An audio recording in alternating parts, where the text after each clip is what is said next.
to welcome you here tonight in this iconic place, in the heart of the United Nations. These walls have seen history unfold, and tonight they witnessed us honoring those who tell it. Distinguished guests, esteemed colleagues, ladies and gentlemen, as we gather here tonight, I find myself reflecting on a question that has haunted our profession throughout 2025. What is the price of truth? For 94 journalists this year, that price was their life. In Gaza alone, more than 130 media workers have been killed since October 2023, making it the deadliest conflict for journalists in recent history. Good evening, and indeed enjoy the food. This is the dinner. Thank you for the kind invitation. Thank you for turning this interesting room to such a wonderful room tonight. I could not believe it actually when I came here in the morning. I could not believe that I would come in this kind of dress. So I checked twice today, whether the room really was filled, and you can hardly recognize it. So thank you very much, and a big applause for this wonderful organization. Excellencies, dear journalists, dear award winners, I would like to start with a quote. If I die, I want a loud death. I don't want to be just breaking news or a number in the group. I want a death the world will hear, an impact that will remain through time, and a timeless image that cannot be buried by time or place. These were the words of Fatima Hassouna, a 25-year-old photojournalist from Gaza. Her wishes were tragically fulfilled. Fatima was killed along with several members of her family in an Israeli airstrike in April, just one day after it was announced that a documentary on her work had been selected for the Cannes Film Festival. In the articles written about her, and in the documentary released shortly after her death, the world witnessed what was lost. 25 years, full of promise, cut short.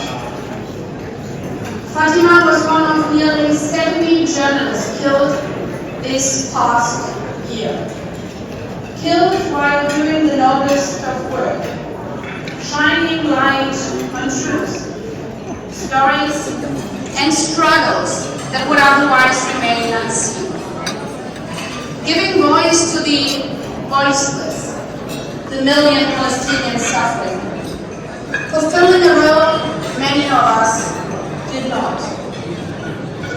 Excellencies, distinguished guests, colleagues, and friends, it is my pleasure to join this 29th annual UN Correspondents Association Awards, recognizing excellence in covering the United Nations, especially in these times of crisis.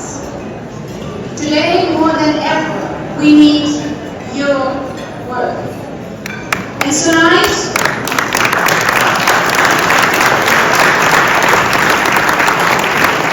I will therefore speak less about the crises in Sudan, in Ukraine, or Gaza, and there's so many forgotten crises, at least not directly.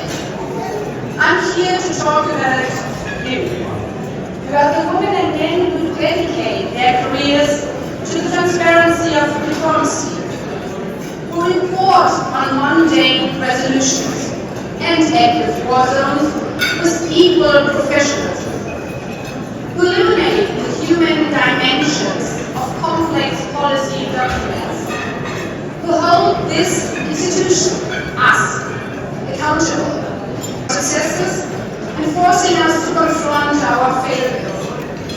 Without your dedication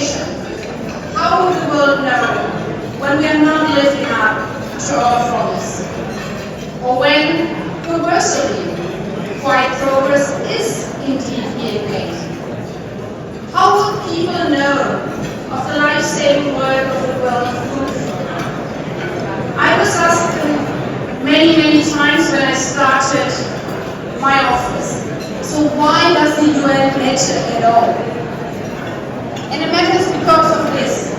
Every day, this institution is saving not one life, not 100 lives, but a million lives, due to the work of the World Food Programme, due to the work of UNICEF, due to the work of UNCA, and due to so many people, and we can be proud of this every single day.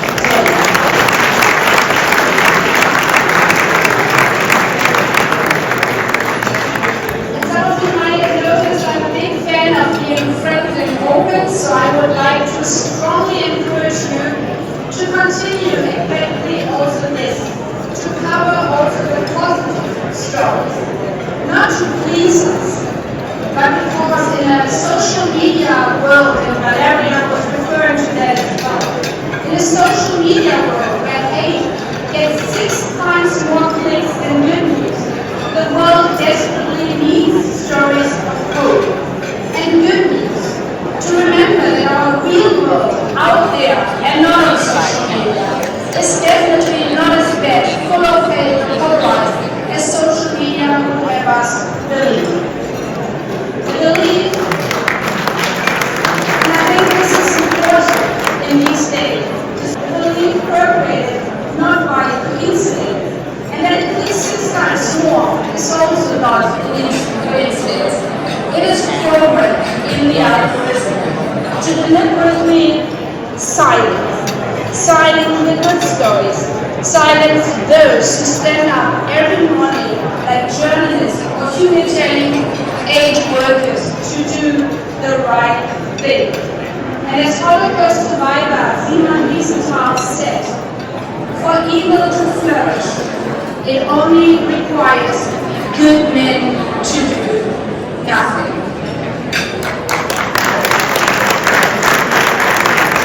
This year, the work takes on an additional dimension. We reshape this United Nations not only tonight by setting up nice lamps and flowers that they usually bought, but to reform this institution after decades. And reform, as you know, is shaped by public perception. And public perception is shaped again by you, journalists. Constructive criticism is not something to fear. It is indispensable. After 8 decades, this institution needs a deep reform. And in a world where fake news is weaponized by those who would seek to undermine, it is people like you who help to tell the real story. You help us remind the world that in no way would it be better off without this United Nations, as imperfect as it will always be.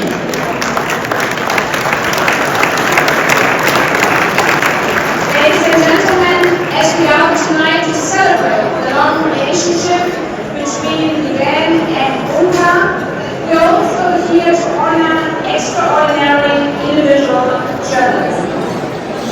I was told in no uncertain terms, you are also bold, not to let slip and reveal the willingness, so I must speak only in abstract, but I think I can say safely, I applaud you, the women and men who found a way to speak up when so many stayed silent, who separated every worthy resolution to find the real meaning, who highlighted the impact of budget cuts on the ground level where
nations. Excellently, through your steps before closing, allow me to extend my appreciation to Ms. Valeria Robecco. Thank you, Valeria, and the UN Correspondents Association for inviting me this evening. It's personally meaningful to be here. You see, it was mentioned by our wonderful moderator host tonight. When I was younger, I dreamt of becoming a war correspondent. It is even why I was international law. Life, of course, had other plans, and actually, to be honest, I did not make it beyond my local newspaper, that's the real truth. But the idea of this profession, what it really represents, will resonate deeply. As President of the General Assembly, I feel every day, in these shaky geopolitical times, what it means, what it takes to speak up for our common principle. But it would be so more convenient to just stay quiet. So for tonight, let's recognize and celebrate the spirit, as many are already hearing, the spirit of the awardees, the spirit of Fatima Hassouna, to be loud, loud in your critics, loud in our defending humanity, and loud in speaking the truth.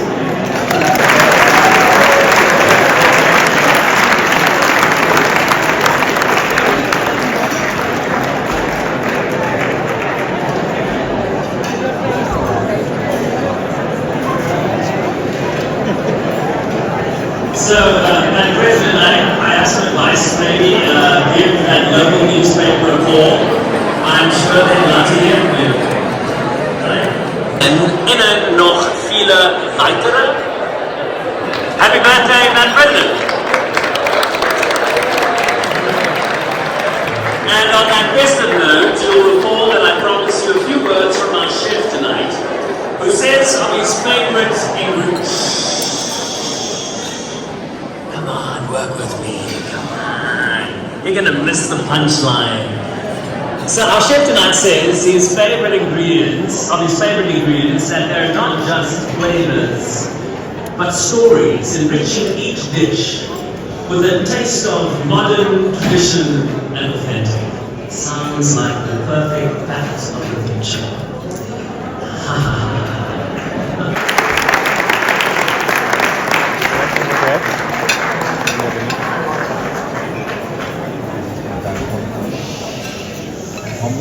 I saw it in the movie. Hi, this is Chef Michele Casadei-Massari.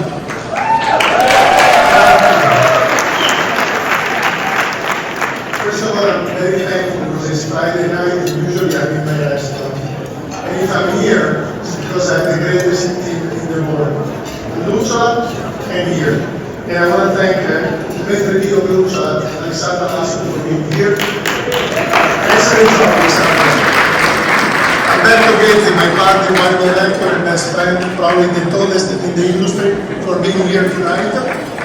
And what a great night to be an Italian chef after the recognition of the UNESCO to the Italian cuisine. I'm very proud.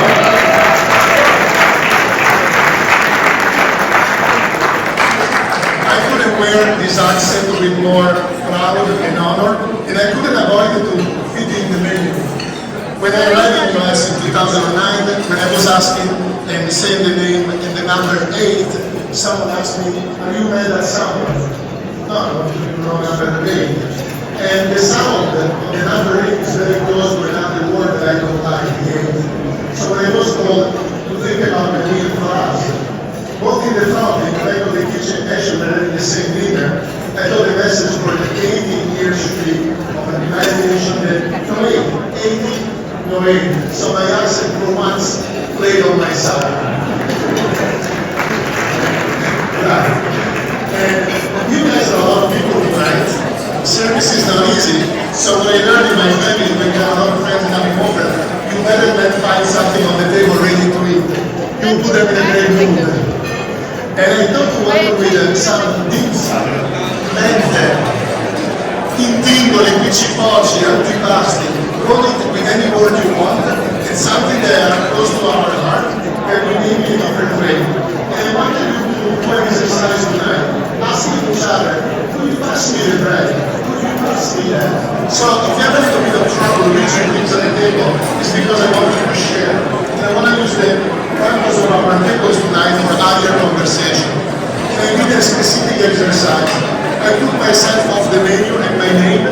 and living for you. I'm sure when you eat tonight, we will eat in any of your house with better recipes, with different names. Because when you eat, it's an installation of our terroir. My land where I come from, we know to play with water and flour and bringing in our Gaza. I'm from Emilia-Romagna. So you're eating a special cuisine, you're eating what is contemporary, and I hope you will get some inspiration when you go home to do it better with your recipe, and then your conversation say, oh, I love that, but that was not the right thing. I have to go plating you, because of course there will be some pasta, but before I'm leaving, I want to ask you one favor, and I want to leave it to you in order.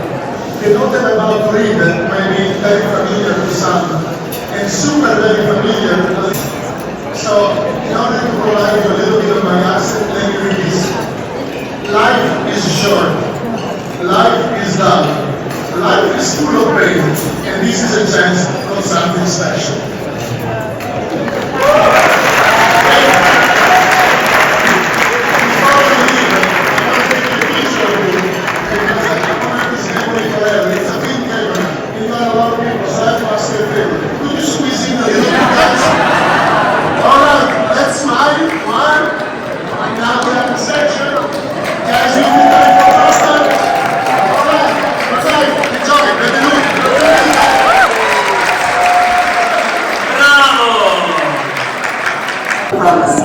And the promise is still holds for humanity.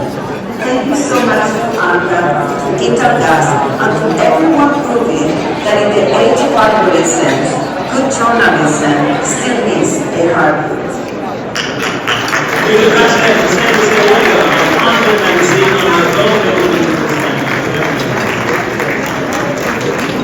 Come on, give her a round of applause.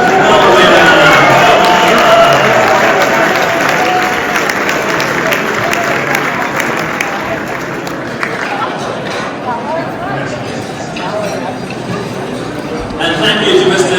Angela Fruli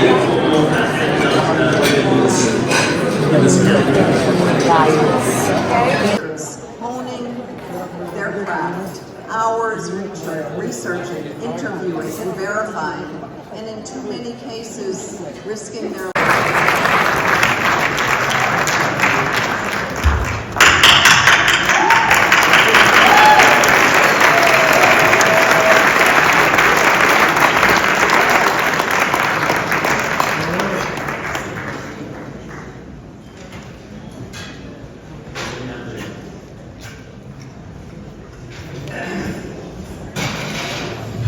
I'm better behind the kitchen than up here, but it's okay. I'm trying to do my best. 2 days ago, I was like in the middle of a storm because Italian cuisine has been, recognized as UNESCO heritage, and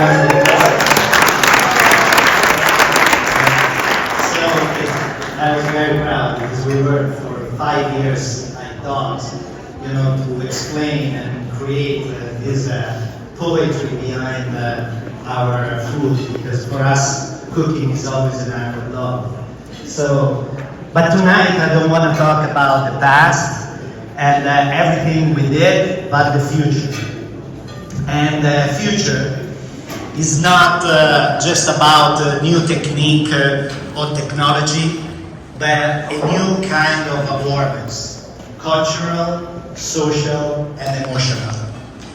A human being who believes in the future knows that knowledge is nothing without conscience, that creativity means responsibility, and that cooking is not only about feeding people, but about nourish ideas, communities, and hope. The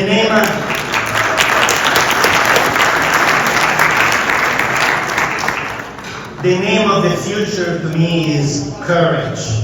And courageous are its citizens. Those who build bridges instead of walls. Who imagine instead of imitate. Who act instead of waiting for permission. Because the future is not a place, it's a state of mind. And it begins in the moment we recognize ourselves in others. When we understand that every choice we make in kitchen, in community, in institutions, has a human face. The future lives in empathy, in dignity, in the courage. In the courage to care. It lives when we choose to listen before speaking, to include before excluding, to serve before being served.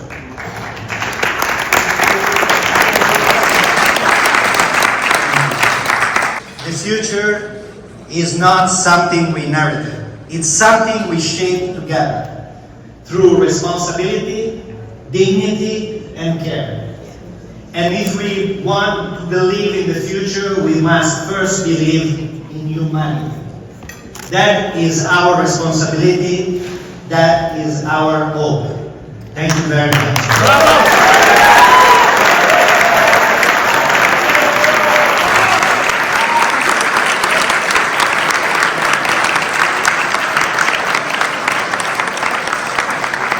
I mean, maybe the next Secretary General can be a chef. I don't know. How you all make that cake, right? We congratulate the UNCA Global Advocate of the Year, Massimo Bottura.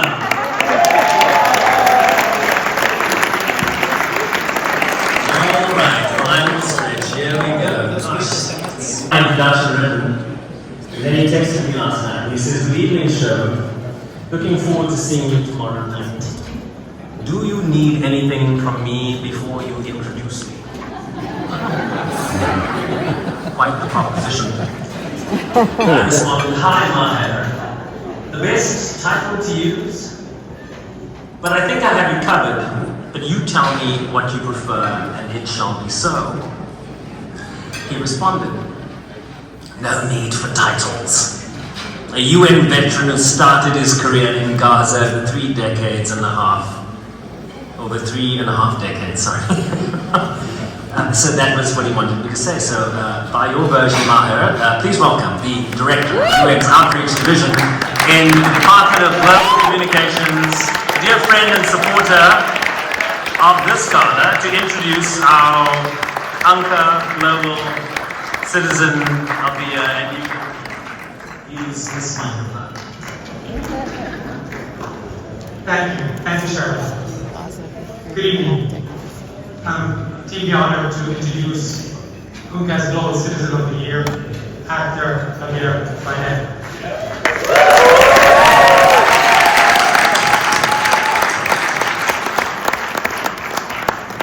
On screen, Javier Bardem offers illuminating insights into human nature, and his performances have captivated audiences not only in his native country, Spain, but worldwide. From the resilience and defiant creativity of Reynaldo Arenas to the chilling, empty-eyed violence of Anton Chigurh, he has given us characters we cannot forget. Beyond a brilliant acting career that has won him many accolades, a BAFTA, an Oscar, a Golden Globe, and 7 Goya Awards, Mr. Bardem has shown an unshaken commitment to justice, human rights, and environmental issues, with the courage to speak up when it is much safer to remain silent. For years, he has turned the spotlight away from himself and towards crises demanding urgent action. In 2011, not far from where we are tonight, in a meeting in the 4th Committee of the UN General Assembly focused on Western Sahara, Mr. Bardem said that it is our duty as citizens to remind our leaders of their responsibilities when injustices occur. In 2018, he descended nearly half a kilometer down to the Antarctic seafloor with Greenpeace to draw attention to the fragility of our oceans and spoke about that experience publicly, including here in this building in 2019. He has stood up repeatedly for human rights, for refugees fleeing violence and persecution, for communities devastated by extractive industries, for peace and justice in forgotten places, and most recently for Palestinians caught in the devastation of Israel's military operations in Gaza.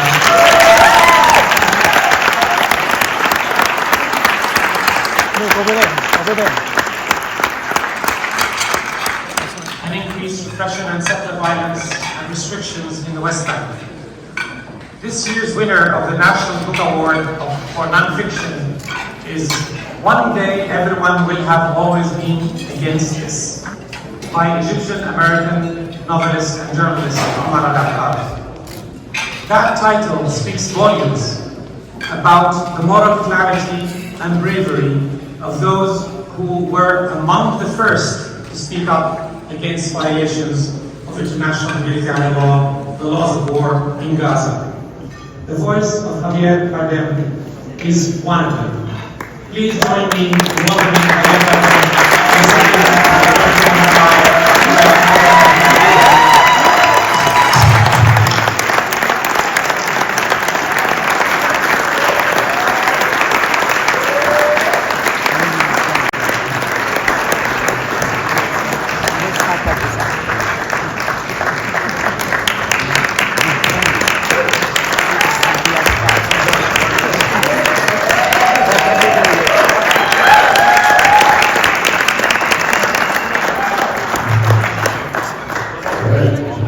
Thank you. Good evening, distinguished members of the UN Correspondents Association, Your Excellencies, colleagues, and friends. Thank you for this honor.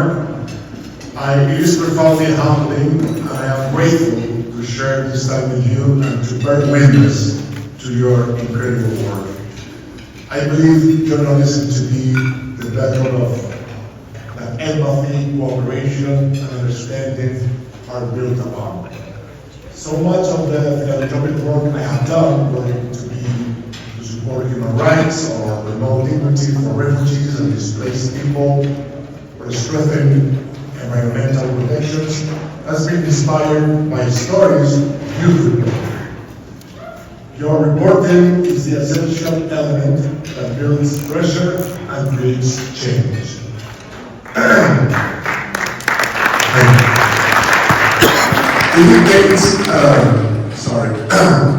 It indicates our collective understanding, and your stories turn distant suffering into realities we feel deeply and cannot ignore. You hold our leaders accountable, expose corruption, and demand transparency from the government. And for that, thank you so much. If you're here tonight, chances are you believe in freedom of the press, obviously. Yet, journalists risk their freedom too often in their lives doing their job. And that's why tonight I have to acknowledge the situation for journalists in Gaza.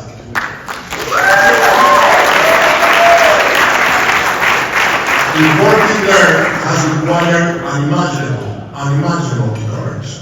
Many journalists have been killed while simply trying to document reality.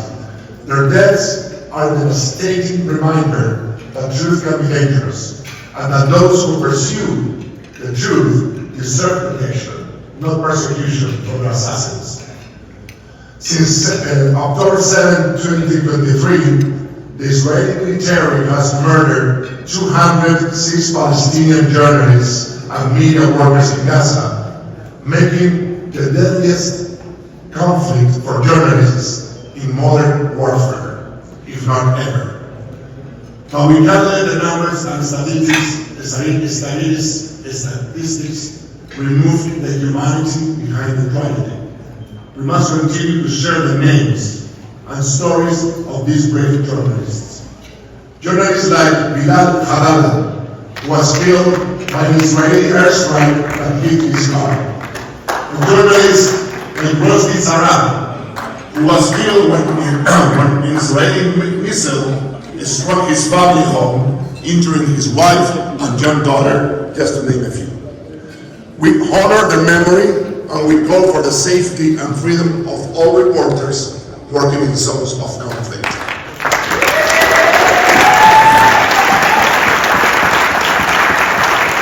I'd like to share the story of one journalist and writer who joins us here tonight, Mohamed Mouawish.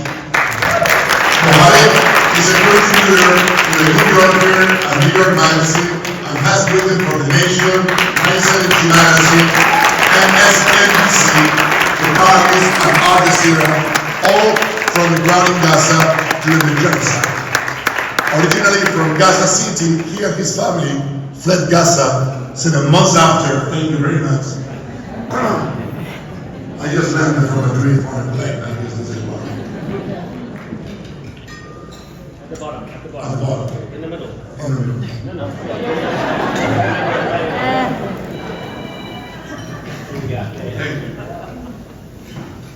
Originally from Gaza City, he and his family fled Gaza 7 months after his home was destroyed in the bombing. He has been living in exile since, but he still reports. He now lives far from home, navigating the struggles of displacement in a new kind of struggle. In his words, the dislocation of exile from our homeland. Mohamed, thank you for your continued bravery as you report on your life experience and bring stories of humanity to all of us. Please, let's give a hand. Thank you.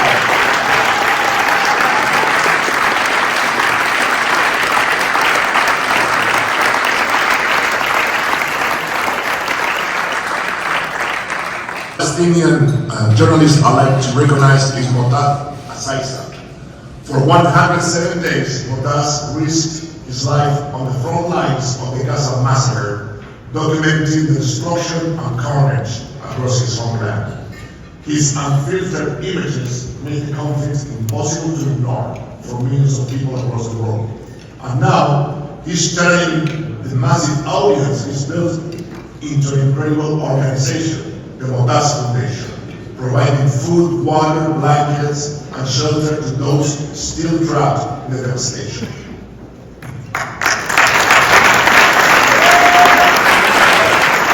As global citizens, we share responsibility to protect journalists. That's why I have teamed up with the Committee to Protect Journalists to call for immediate access to Gaza from international media and accountability for the killing of journalists, not to mention the tens of thousands of innocent children, women, and men. We cannot be global citizens if we refuse to see what is happening in the world, and you open our eyes. For example, you enable the world to see that climate change is here in our everyday reality. We are crossing all of the planet's red lines. Millions of people find themselves literally with water up to their necks, or burning hot as fire and extreme heat strike their lives with great force. The scientific warning is very clear. If we continue emitting gases at the rate we do now, the remaining carbon budget will be exhausted in only 3 years. And yet the outcome of the 30th UN Climate Change Conference in Brazil just a few weeks ago does not rise to the level of urgency that science is telling us we face. I would like to believe that the energy of indigenous people and communities around the world will be able to move mountains, that science will be enough to guide decisions, that the courts will rule in favor of justice, that evidence will drive ambition, and that urgency will bring generosity from all sides. But we also need global political courage to jointly activate unprecedented climate action that protects biodiversity and major ecosystems like the Amazon or the Arctic, halts the fossil-based economic system, unlocks the necessary climate finance, and protects present and future generations.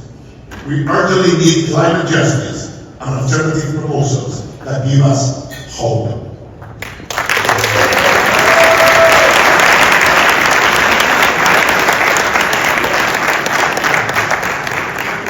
We must always stand for human rights and never give up, like the Sahrawi people. And in this critical moment for them, we need to reaffirm the right to self-determination for the Sahrawi people across the Sahara. Which includes a just and definitive political solution and the release of Sahrawi political prisoners. Very honored to be recognized as this year's Global Citizen by UNCA, but this isn't about me, this is about you. You have inspired me and so many others to push for positive change in the world. Your stories, your images, your questions are served into the public consciousness and into mine. We, the public, can and must support quality journalism. Pay for it when we can. Defend it when it's attacked and refuse to lead the way. So, from the bottom of my heart, thank you for this recognition and thank you for your service to humanity. Through your work, we realize that despite our differences, we share a common humanity, a shared desire for peace, dignity, and justice. Muchas gracias.